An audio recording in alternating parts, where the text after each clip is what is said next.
10:21 del matí posem fil a l'agulla al programa d'avui. Els veïns de Can Carreres denuncien el robatori i les ocupacions d'algunes cases de la urbanització. Diuen que es nota molt quan les policies locals de Calella i Pineda, respectivament, deixen de fer-hi rondes. Clara Navas, del grup de veïns de Can Carreres. Bon dia, Clara. Hola, bon dia. Bon dia i benvinguda. Els fets succeïts darrerament us han fet posar en alerta, Clara. Explica'ns. Sí, efectivament, un altre cop, després d'haver estat una temporada sense gaire incidents aquí dalt, doncs en un breu espai de temps he tingut com incidències a tres propietats d'uns veïns d'aquí dalt. I quins són aquests incidents? Què és el que ha passat exactament, Clara, si ens ho vols explicar? Bàsicament sembla que el patró, diguéssim, és el mateix. Accedeixen a vivenda, intenten treure'n tot el que poden, si roben, i posteriorment fan canvi de pany amb intenció de fer ocupació, vendre claus, o no se sap bé, però primer la intenció és robar i després ocupar, sembla ser. Quina és la diagnosi de la gent de les cases que hi ha aquí a dalt a Can Carreres? A la majoria de cases hi ha gent vivint o hi ha molta casa tancada, Clara? Hi ha una miqueta de tot. El que sí que s'ha de destacar que en aquestes últimes vivendes ja no estem parlant de vivendes que siguin tancades ni que siguin propietats de bancs, sinó que ja són cases que hi ha gent vivint o són segones residències, són de particulars. Imagino que això s'ha posat en coneixement de la policia, però pregunto, ho heu posat també vosaltres en coneixement dels ajuntaments, en aquest cas de Pineda i de Calella, i heu parlat? Sí. Vam detectar que durant un temps van tenir incidents i vam reclamar que aquí dalt es fessin rondes de patrulles, igual que es fa a la resta de barris o en la resta de pobles, tant de Calella com de Pineda. Vam estar un temps que aquí aquestes patrulles s'hi feien i la incidència, o sigui, no vam tenir incidents ni de robatoris ni d'ocupacions, però que ens hem trobat que en el moment que s'han deixat de fer aquestes patrulles, doncs en l'interval d'un mes, 2 mesos, doncs ens hem trobat això, que han intentat robar, han intentat ocupar, i la setmana passada ens vam posar en contacte amb l'Ajuntament de Pineda per fer-los coneixedors de que ens havia passat tot això, i ara fa una setmana o així hem tornat a recuperar les patrulles aquí dalt per l'oposició de Pineda, i ja ens asseguren que és el que nosaltres exigim, que això no sigui qüestió d'uns mesos, sinó que sigui una cosa permanent, perquè som un barri més, igual que Calella o Pineda, i que exigim ser considerats i tractats com un barri igual que baix al poble. Pineda copsa la part més gran, en aquest cas, d'aquesta urbanització de Can Carreres. Calella té la part més petita.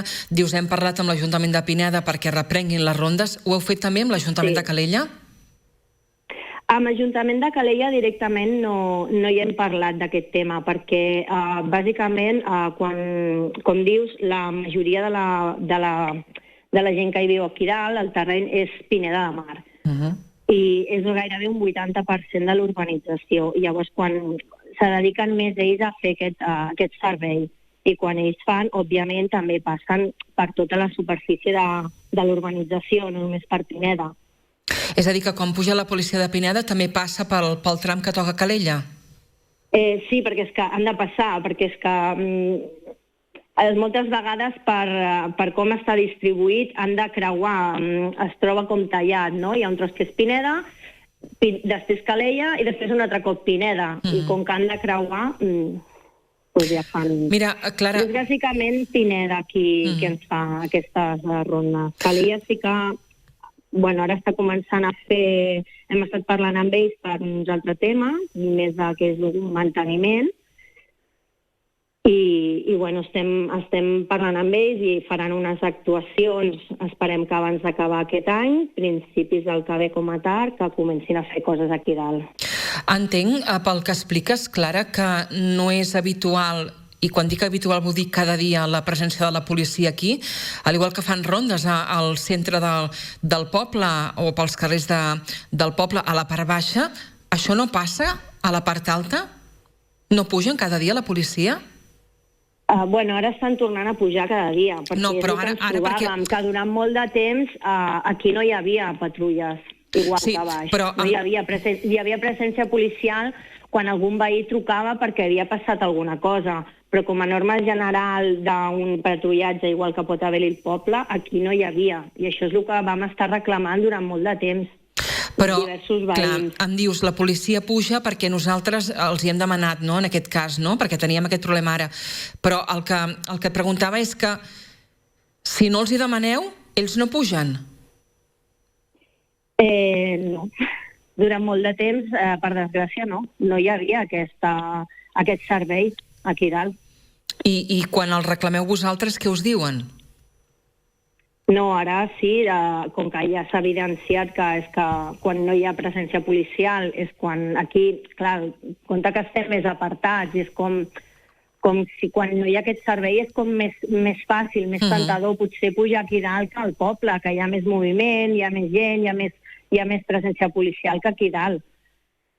Sí, però com tu deies abans, sou veïns igual, i pagueu els mateixos impostos que la resta, no? Per tant, teniu el mateix dret que la gent que viu, en aquest cas, a la part baixa del poble. Estem passant unes imatges que han captat les nostres càmeres i m'ha cridat l'atenció un rètol que posa Vecinos en alerta. Clara. Sí. Ens ho pots explicar? Això ho hem posat perquè van crear un grup de WhatsApp, ara ja fa un temps. Precisament va començar amb això, un grupet de WhatsApp d'uns veïns d'un carrer per avisar-se, perquè sempre vigilem, no? Aquí quan veus un cotxe que no te sona ja estàs alerta, no?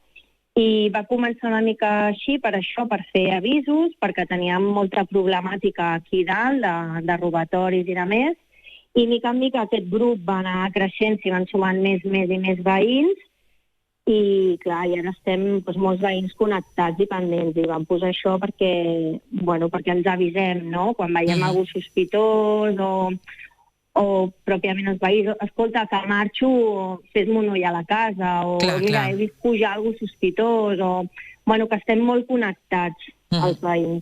Amb la Clara, divendres, que vam tenir una conversa telefònica, parlàvem de lo bonic que és viure aquí dalt a Can Carreres, no? D'aquestes vistes que només es tenen aquí dalt a Can Carreres, i el que no volíeu vosaltres amb això era estigmatitzar el barri, oi, Clara?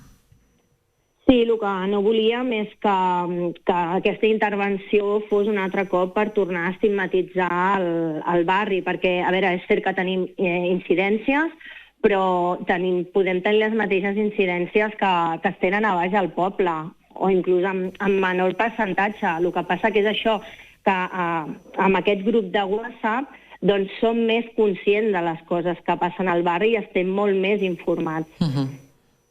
Està clar. Doncs bé, Clara, esperem que millori aquesta situació aquí al veïnat de Can Carreres, tant de bo sigui així. No, esperem que sí. Nosaltres ja torna a haver-hi presència policial diària aquí dalt, i el que volem sobretot és que aquesta presència que es mantingui. Que és l'únic que reclamem, que hi hagi presència i que se'ns consideri i se'ns tracti igual com la resta de barris del poble. Que teniu tot el dret del món, només faltaria. Clara Navas, del grup de veïns de Can Carreres, gràcies per explicar-ho a la ràdio. Moltes gràcies a vosaltres. Que vagi bé, gràcies. Adéu. Són 11:15, fem una petita pausa, i avui també aquí a la ciutat parlem amb el portaveu de la CUP a Sant Pol. Volen retre un homenatge a Guillem Agulló, aquest jove independentista valencià, militant de Molets, que va ser assassinat per un grup d'ideologia nazi l'11 d'abril del 93. I volen dedicar un espai públic a Sant Pol de Mar. Parlem amb la CUP d'aquí uns moments. Fins ara.